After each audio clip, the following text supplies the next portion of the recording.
하나님의 말씀은 오늘도 살아서 역사하십니다. 우리가 믿는 것은 말씀입니다. 우리는 예수님을 본 적도 없습니다. 성령이 어디서부터 오시는지 우리는 눈으로 확인할 수도 없습니다. 그러나 분명히 말씀은 예수님이 우리와 함께 하시고 또 믿는 자들에게 성령이 임하셨다라고 말씀합니다. 그렇기 때문에 우리는 하나님의 말씀이 곧 우리로 하여금 믿음의 길 이끌어 간다라는 사실을 잊지 마시기 바랍니다. 그래서 우리는 말씀을 믿는 것입니다. 바로 말씀을 믿을 때 말씀의 권세와 능력은 우리를 통하여서 우리를 변화시키고 이 변화시킴이 세상에서 자연스럽게 향기가 되고 소금의 역할을 감당하게 합니다. 바로 이 영적 원리를 잘 알고 여러분들이 하나님 안에서 풍성한 열매를 맺으시는 그런 복된 삶을 살아가시기를 예수 그리스도 이름으로 축복합니다. 지난 월요일 마틴 루터 킹 주니어 데이 그날 맞이해서 우리가 47대 미국 대통령의 침식을 보게 됐습니다. 미국 대통령이 침식하는 것이 4년마다 있는 일이기 때문에 뭘 특별한 일인가라고 할 수도 있겠지만 참 하나님의 역사를 보게 되는 순간이었던 것 같아요. 대통령이 취임하면서 취임하기 전에 음악이 흘러나오는데 그 음악이 뭐냐면은 영광 영광 할렐루야였습니다.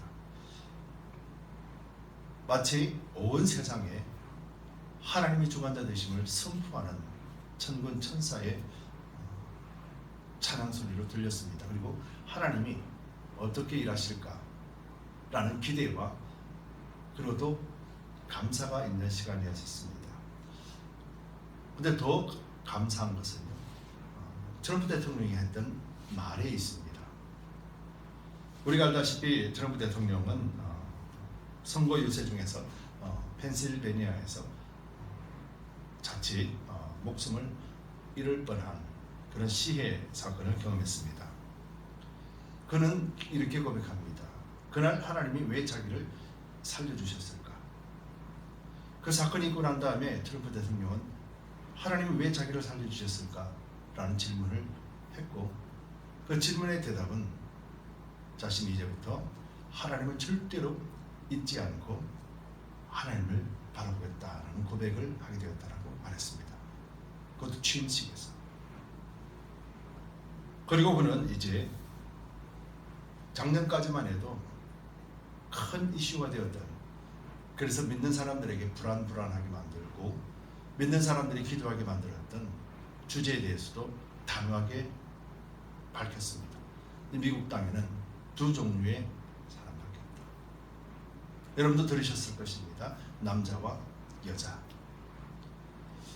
대통령이 이런 말로서 시작했다라는 것이 무엇을 의미할까?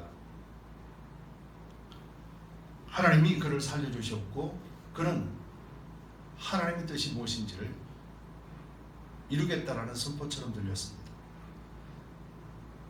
그렇기 때문에 이제 교회 사람들, 믿음의 사람들의 사명은 더욱 확고해졌다는 것을 보게 됩니다. 여러분, 트럼프 대통령이 아무리 하나님 뜻을 나타낸다 해도 주변에서 또 백성들이, 국민들이 호응하지 않으면 아무런 의미가 없습니다. 그렇게 선포하게 하신 것도 하나님이시고 이루시는 분이 하나님이시라는 것을 볼 수 있는 사람은 오직 그리스도인밖에 없습니다. 그렇기 때문에 그리스도인들이 트럼프 대통령을 위해서 계속해서 기도해야 될 것입니다. 과거에는 우리가 이 대통령이 어떻고 저 대통령이 어떻고, 한국도 마찬가지입니다. 이 대통령이 어떻고 저 대통령이 어떻고 말을 너무도 많이 했지요. 여러분 한번 생각해 보시기 바랍니다. 욕하고 저주하고 하는 데 있어서 우리 신앙이, 우리의 믿음이 필요한가요? 욕하고 저주하는 데 있어서 우리 신앙은 필요가 없습니다.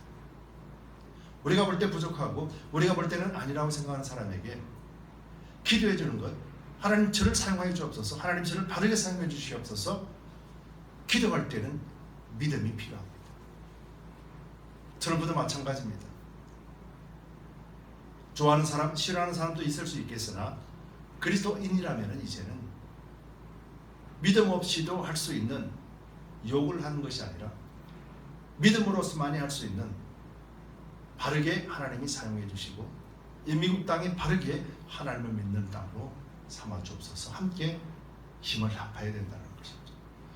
왜냐하면 구약에서 보면요, 왕이 아무리 종교개혁을 시도했었어도 일순간은 백성들이 호응을 했지만 결국은 다 흐지부지 되어버렸던 사건이 있습니다. 우리가 알다시피 이스라엘에게는 역대 왕이 사울 왕부터 시작해서 43명의 왕이 있습니다.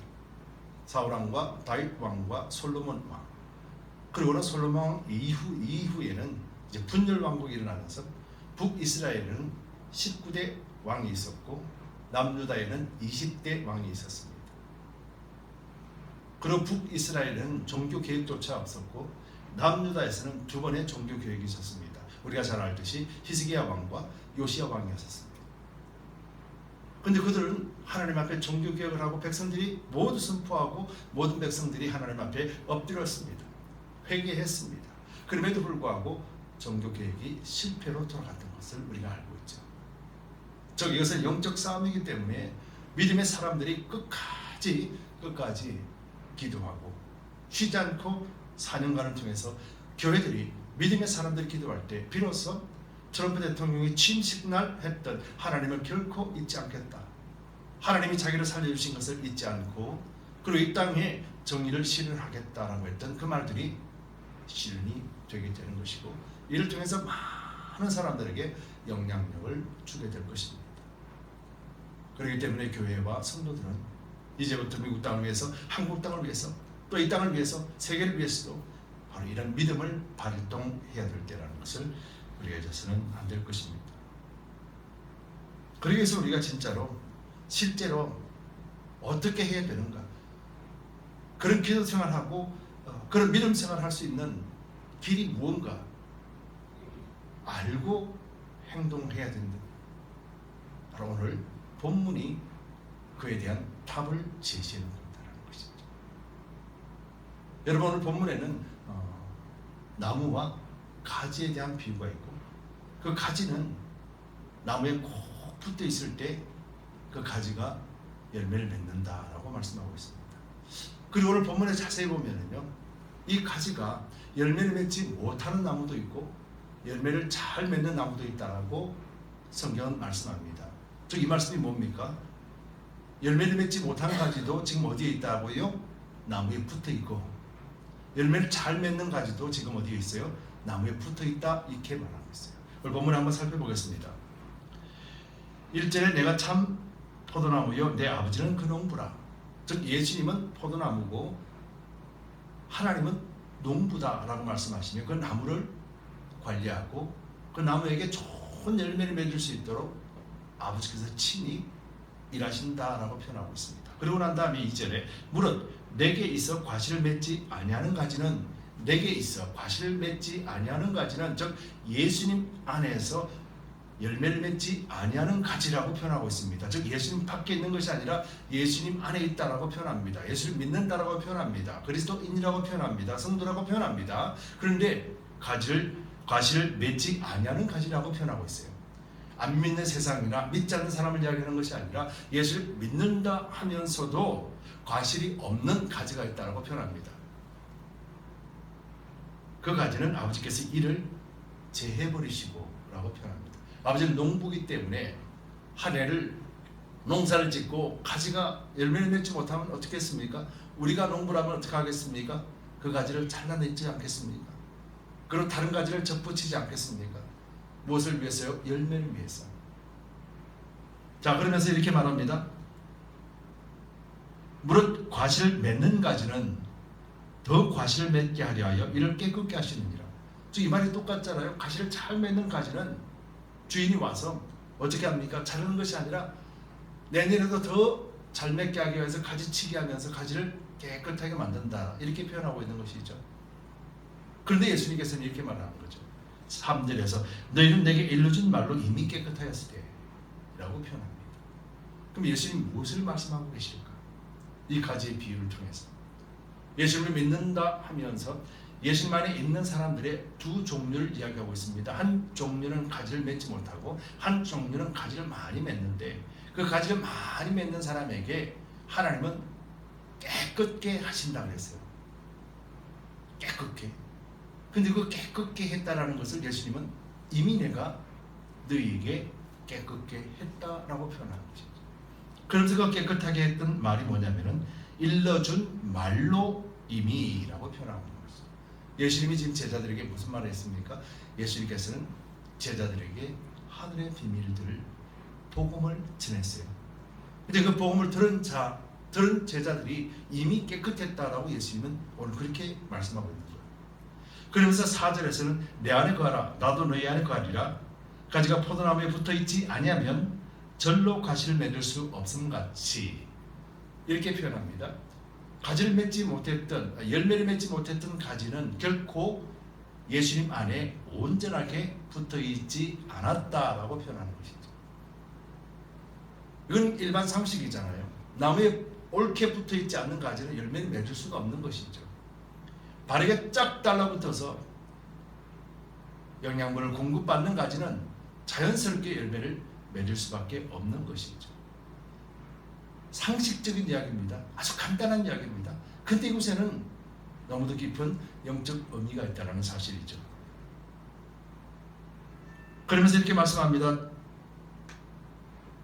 포도나무에 붙어있지 아니하면 절로 가시를 맺을 수 없던 같이 너희도 내 안에 있지 아니하면 그러하리라. 조금 전에는 나무에 붙어있는 가지에 대해서 말씀합니다. 두 가지가 있습니다. 열매를 맺지 않는 가지, 열매를 잘 맺는 가지. 근데 예수님께서는 이 비유를 통해서 내 안에 있는 자와 내 안에 있지 않는 자를 이야기합니다. 내 안에 있는 자와 내 안에 있지 않는 자 역시 세상 사람들이 아니라 예수님을 믿는다라고 하는 사람이에요. 그리스도인인 거예요. 예수님을 믿는다 하면서도 예수님 안에 있는 자와 예수님 안에 있지 않는 자가 있다라고 말씀하는 것이죠. 그러면서 예수님 안에 있지 않으면은 스스로 열매를 맺을 수가 없다. 맞잖아요. 나무에 가지가 있는데 가지가 떨어져 있거나 영양분을 공급받지 못하면 가지 스스로가 열매를 맺을 수가 없는 것이죠. 아주 상식적입니다. 가지에 딱 붙어있는 영양분을 빨아먹는 가지는 열매를 맺을 수밖에 없는 것이죠. 지금 예수님이 그 말씀하는 것이죠. 그러면서 5절에 나는 포도나무요 너희는 가지니 저가 내 안에 내가 저 안에 있으면 이 사람은 과실을 많이 맺나니 나를 떠나서는 너희가 아무것도 할 수 없다라고 표현합니다. 그러면서 이제 요한복음 15장에서는 이 열매에 대해서 표현하는 거예요. 이 열매가 뭐냐면은 그 뒤에 나가다 보면은요 열매가 사랑이라고 표현하는 것이죠. 즉 예수 그리스도를 믿는 사람은 사랑이 있느냐 없느냐 이것이 열매라는 거예요.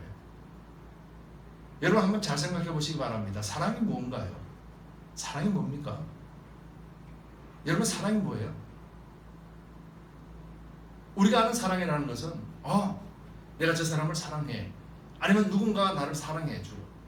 그래서 상대 속에서 서로가 주는 것으로만 생각하는 거예요. 그래서 받지 못하면은 저 사람은 나를 사랑하지 않는 것 같아 라고 표현을 합니다. 여러분 진짜 사랑이 그런 것인가? 성경은 사랑에 대해서 뭐라고 말씀하시는가? 그리고 왜 예수님께서는 가지에 대한 비유를 말씀하고 계시는가? 그리고 이 열매가 사랑이라고 했는데 이 사랑의 열매가 어떻게 맺어지는가? 그리고 이 열매가 우리가 알고 있는 열매와 예수님이 말씀하신 열매가 얼마나 차이가 있는지 우리가 알아야 되는 것이죠. 지난 시간에도 우리가 사랑에 대해서 이야기했습니다. 그러면서 저 사람은 사랑이 없어, 이 교회는 사랑이 없어 라고 표현합니다. 근데 과연 사랑이 그런 것인가? 이 사람은 사랑이 없어라는 것은 나를 사랑하지 않는다라는 의미거든요. 이 교회는 사랑이 없어, 이 단체는 사랑이 없다라는 것은 내가 한번 가봤더니 나에 대해서 주는 게 없어 라는 말이거든요. 내가 원하는 걸 채워줄 수가 없는 곳이야 라는 표현이잖아요. 그럼 이것이 사랑인가? 그럼 이 사랑의 정의에 대해서 우리는 성경을 살펴봐야 되는 것이 마땅하지. 여러분 우리가 잘 알다시피 고린도전서 13장에 보면은 고린도전서 13장은 사랑장입니다. 우리가 잘 알다시피 고린도전서 13장 4절에서 7절을 보면 사랑장이에요. 여러분 사랑장에서 그 사랑은 이라고 말합니다. 제가 읽어드릴 테니까 사랑이 어떤 것인가 한번 다시 한번 여러분 생각해 보세요. 사랑은 오래 참고, 사랑은 온유하며, 시기하지 아니하며, 사랑은 자랑하지 아니하며, 교만하지 아니하며, 무례히 행하지 아니하며, 자기의 유익을 구하지 아니하며, 성내지 아니하며, 악한 것을 생각하지 아니하며, 불의를 기뻐하지 아니하며, 진리와 함께 기뻐하고, 모든 것을 참으며, 모든 것을 믿으며, 모든 것을 바라며, 모든 것을 견디느니라. 성경에서 말씀하시는 사랑의 정의입니다. 여러분 자세히 보시기 바랍니다. 여기서 이 사랑을 뭐라고 그럽니까? 저 사람에게 위해서 사랑해라. 너 저 사람 찾아가서 사랑해줘라. 사랑의 갈급한 자를 찾아가서 사랑해줘라. 그렇게 말씀하고 있는 것이 사랑인가요? 아니잖아요. 이 사랑이 누구를 이야기하는 것이에요? 사랑이라는 의미가 자세히 보면은 자신에 관한 것이에요. 자신에 관한 것. 사랑이 있나 없나는 자신이 지금 오래 참을 수 있는 사람인가, 온유한 사람인가, 시기하지 않는 사람인가, 자기 자랑만 하지 않는 사람인가, 교만하지 않은 사람인가, 무례한 행동을 하지 않는 사람인가, 자기 유익만을 갖고 자기만을 생각하는 그런 이기적인 사람이 아닌가, 자주 성내지 않고 조금만 일있어도 벌떡 화를 내는 사람이 아닌가, 그런 나쁜 생각을 하지 않는 사람인가, 그리고 불의한 것을 보면은 그것을 통해서 기뻐하지 않는 사람, 진리를 보면은 함께 기뻐할 수 있는 사람, 그래서 모든 것을 참는 사람, 모든 것을 믿는 사람, 모든 것을 바라며 모든 것을 견디는 사람. 여러분 여기서 사랑이라는 것이 어떤 사람에게 저 사람이 원하는 것을 채워주라고 성경이 말씀하고 있다는 것이죠. 우리가 아는 사랑과 성경이 말씀하는 사랑이 얼마나 다른 것인가. 여러분 사랑이 뭡니까? 내가 저 사람을 사랑하는 것입니까? 내가 저 사람을 위해서 목숨을 주는 것이 사랑입니까? 내가 저 사람 필요를 채워주는 것이 사랑입니까? 내 필요를 채워주면 그 사람이 나를 사랑하는 것입니까? 여러분 이것들은요, 채워주고 채움을 받고 하는 것은 믿는 사람으로서 당연한 것을 이야기하는 거예요. 이 당연한 것을 나타나게 만드는 것이 뭐예요? 사랑이라는 거예요. 고린도전서 13장의 사랑장을 보면은 어떤 사람에게 하는 말이 아니라 자기 자신에게 하는 말이에요. 자기 자신이 오래 참고 온유하고, 자기 자신이 시기한 사람이 아니고, 자랑하지 않는 사람이고, 교만하게 행동하지 않는 사람이에요. 무례히 행치 않는 사람이에요. 내 이익만 추구하는 사람이 아니에요. 성내지 않는 사람이에요. 악한 것을 생각하지 않습니다. 불의한 것에 기뻐하지 않습니다. 진리와 함께 기뻐하고 모든 것을 참으며 모든 것을 믿으며 모든 것을 바라며 모든 것을 견딘다 했습니다. 여러분 이것이 어찌 제3자나 타인에게 대하여서 말하고 있는 것입니까? 아닙니다. 자기 자신에게 말하고 있는 거예요. 성경에서 말씀하시는 사랑은 자기 자신이 하나님 안에서 변화된 것을 이야기하는 거예요. 이 변화된 삶이 비로소 사람들에게 나타날 때, 그때 사람들이 말하는 거예요. 아, 저 사람은 믿음의 사람이구나. 아, 저 사람은 정말 좋은 사람이구나. 아, 저 사람과 함께 있고 싶구나. 저 사람 말은 신뢰가 가. 저 사람이 하는 행동은 참 좋은 행동이구나. 사람들이 그렇게 보는 거예요. 저 사람이 사랑이 많은 사람이구나. 세상의 잣대는 나에게 유익을 주고 내 것을 채워주고 나에게 필요 공급을 채워주는 것을 사랑이라고 생각한다면 성경은 그것이 아니라 내 자신이 그리스도 안에서 변화된 삶을, 그 변화됨을 사랑이라고 표현하고 그 사랑이 겉으로 삶으로 나타나야 된다고 표현하는 것이죠. 얼마나 말이 다릅니까? 이 교회는 사랑이 있어라고 말하는 것은 무엇을 보고 이야기합니까? 아, 이 교회는 참 잘 참아. 자기 자랑하는 사람이 없어. 자기 이익만 생각하는 사람이 없어. 함께 어우러져 가는 사람들이야. 함께 서로를 격려해주며 함께 하나가 되려고 하는 거구나. 야, 불의한 것을 보면서 기뻐하지 않는구나. 야, 진리를 보면서 기뻐하는 사람들이구나. 그러면서 이제 악한 것도 생각하지 않고 하는 곳곳마다 말이 하나님의 말씀이요, 하는 곳곳마다 사람들에게 세워주는 말이요, 위로해주는 말이요, 이것이 사랑으로 나타나는 열매인 거예요. 그런데 근본 사랑은 무엇입니까? 각기 그 사람이 예수 안에서 변화되는 것이죠. 그렇다면 오늘 본문에서 예수님이 뭐라고 말씀합니까? 가지가 있는데 한 가지는 열매를 맺는 가지요, 한 가지는 열매를 맺지 못하는 가지가 있다고 분명히 말했어요. 그럼 열매를 맺는 가지와 열매를 맺지 않는 가지, 이 열매는 과연 무엇인가? 이 열매가 무엇이에요? 예수님이 우리 안에서 이 사랑의 열매를 맺는 것이죠. 예수를 믿는 믿음 가운데서 우리가 오래 참고 자랑하지 않으면서, 시기하지 않으면서, 교만하지 않으면서, 남을 인정해 주면서 그렇게 변화된 것이 성경에서 말씀하시는 열매인 거예요. 그런데 우리는 어떻습니까? 세상에서 사랑하라 그랬지, 그래서 내가 퍼주고 마음에도 없는 위로도 해주고 저 사람 필요를 공급해주고 이것을 사랑이라 생각하고 이것을 열매라고 생각한다면 우리는 말씀을 왜곡하고 있는 것이죠. 성경의 말씀은 그렇게 말씀하는 것이 아닙니다. 네가 예수님 안에 있으면 예수님의 그 권세와 능력이 너로 하여금 오래 참게 하고 온유하게 하고 시기하지 않고 자랑치 않게 하고 악함을 타협하지 않고, 누가요? 예수님이 그렇게 말하는 것입니다. 예수님. 그래서 나는 포도나무요 너희는 가지니 저가 내 안에 내가 저 안에 있으면 이 사람은 과실을 많이 맺나니. 이 과실이 뭐예요? 사랑이라고 표현했습니다. 예수님 안에 있으면 과실을 많이 맺어요. 좋은 가지이기 때문에 많이 맺어요.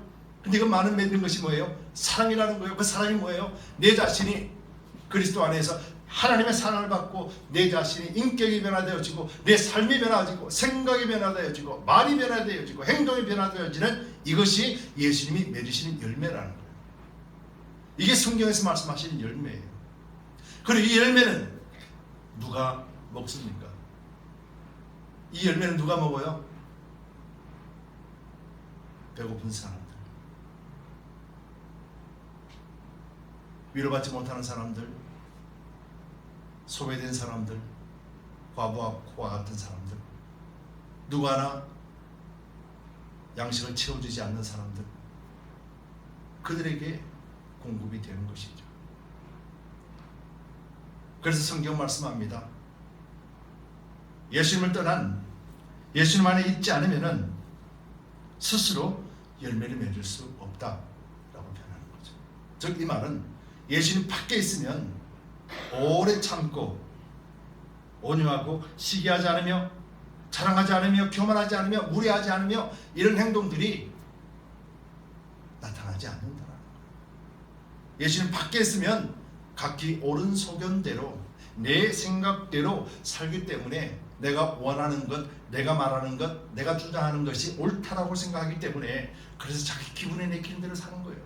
오늘은 좋았다가 내일은 슬펐다가 오늘은 행복했다가 내일은 기뻐하지 않고 상대마다 골라가면서 만나고 나와 싫은 사람은 관계를 끊어버리고 내가 먹으라고 싶은 사람은 계속 만나고 내가 밥 한 끼 같이 먹고 싶은 사람은 같이 먹지만은 먹기 싫은 사람은 상대도 안 하고 이게 우리 각기 옳은 소견대로 예수님 안에 살지 못하고 예수님 밖에 있는 사람의 삶의 모습이고 예수님의 진정한 사랑의 열매를 맺을 수 없는 열매 없는 가지가 되는 거예요.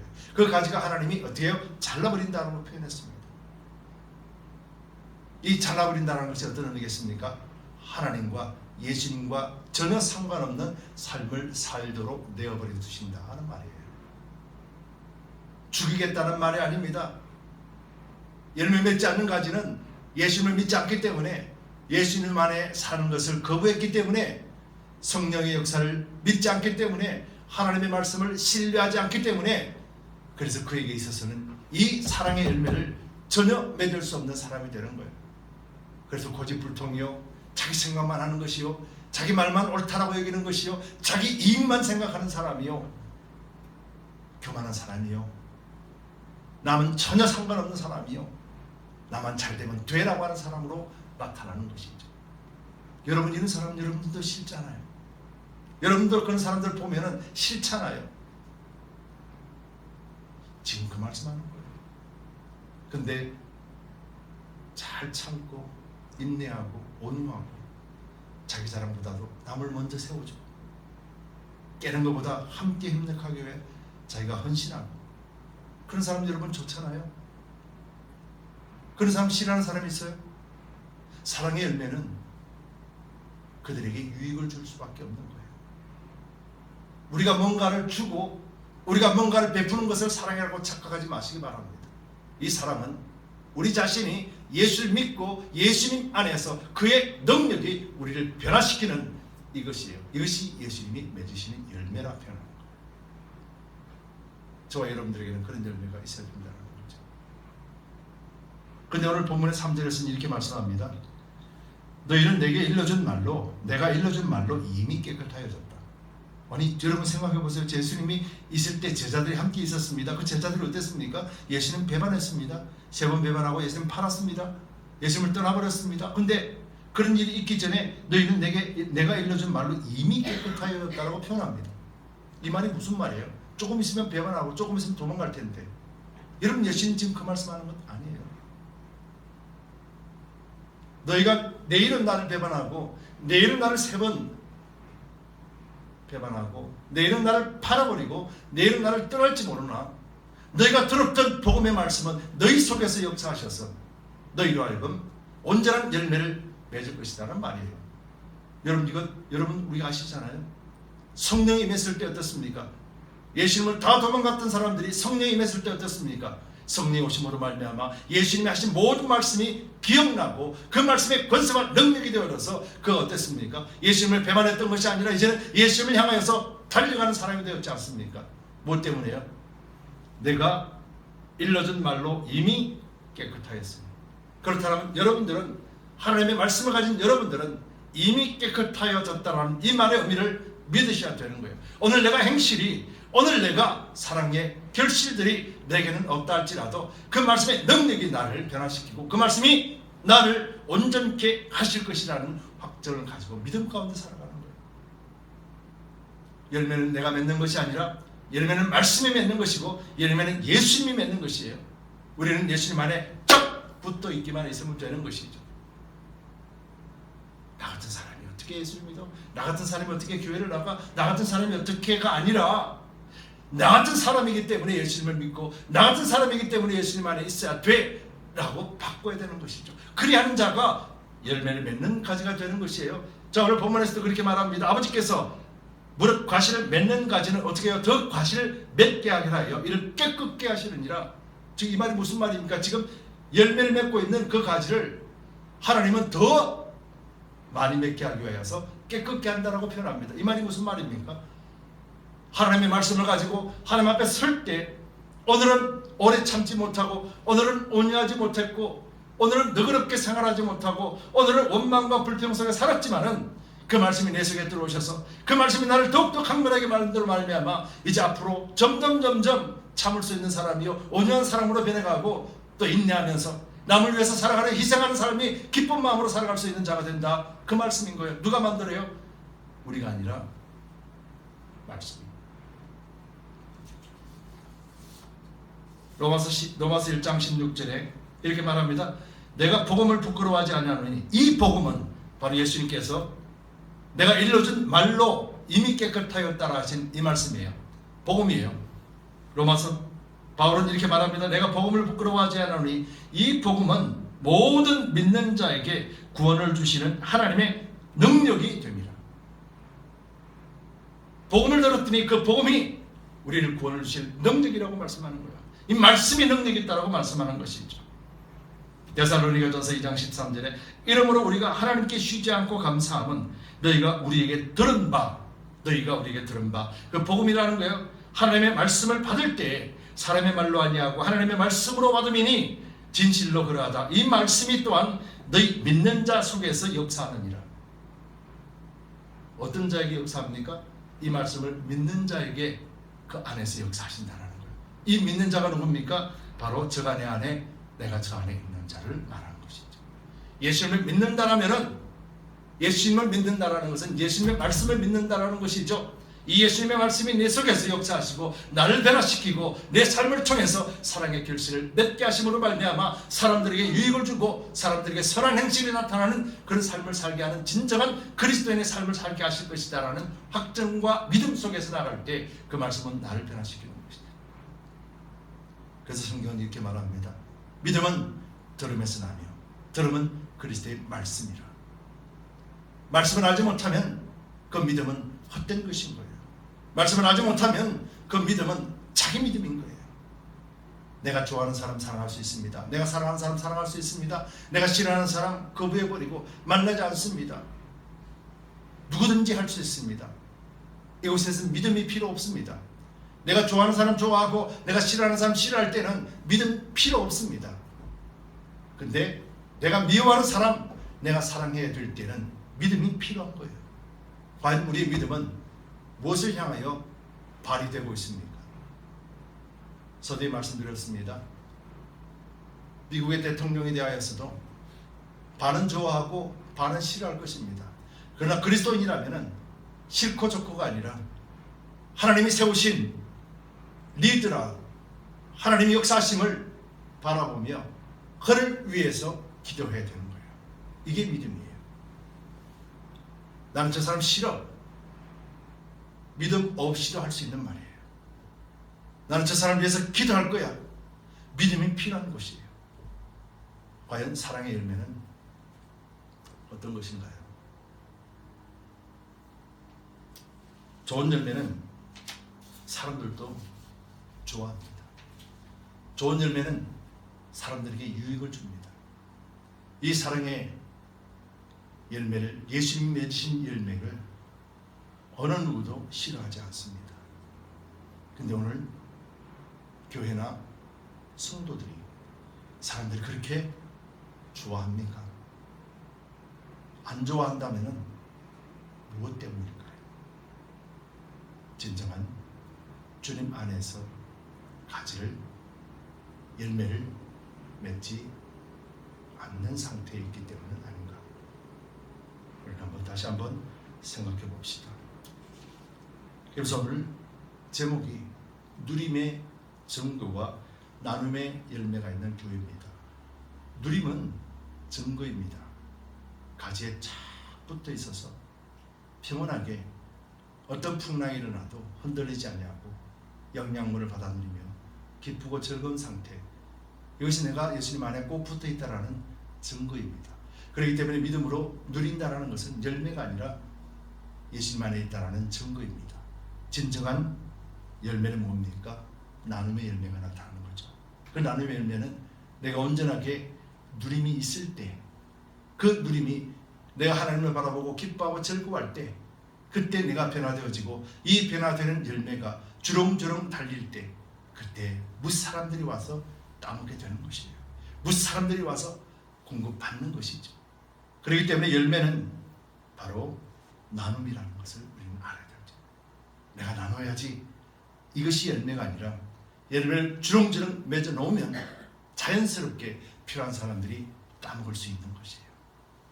이 열매는 주님 안에서 사랑의 열매입니다. 그리고 이 사랑의 열매는 하나님이 우리 안에서 나를 변화시키는 것입니다. 여러분들이 예수 그리스도의 참된 열매라는 사실, 열매를 맺는 참된 가지라는 사실 잊지 마시기 바랍니다. 그래서 우리가 무엇보다도 하나님께 포커스를 두고 하나님께 집중하는 그런 삶을 삽시다. 바로 선한 양심을 가진 교회, 바로 하나님을 찾아가는, 하나님만을 바라보고 하나님만을 찾아가는 그런 마음, 그런 신앙의 마음을 가지고 여러분들이 2025년 한 해 진정으로 주님 앞에 든든하게 붙어있는 가지요, 주님이 여러분들에게 마음껏 축복하며 풍성한 사랑의 열매들을 맺어내는 그런 복된 삶을 살아가시기를 예수 그리스도 이름으로 축복합니다. 기도합시다.